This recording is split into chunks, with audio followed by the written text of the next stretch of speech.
جمله های عجیب در انگلیسی. It's raining cats and dogs. لغتاً از بالا سگ ها و پشک ها میباره، اما اصطلاحاً باران خیلی شدید هست. Break a leg. لغتاً یک پا را بشکن. اصطلاحاً موفق باشی.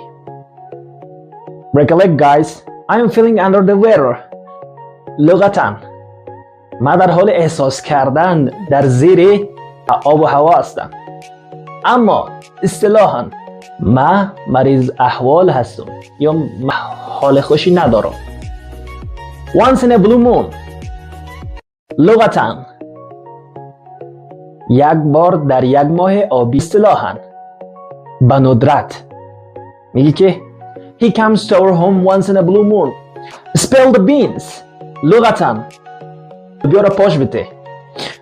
اصطلاحاً راز را فاش کردن، مانند He spilled the beans، یعنی او راز را افشا کرد.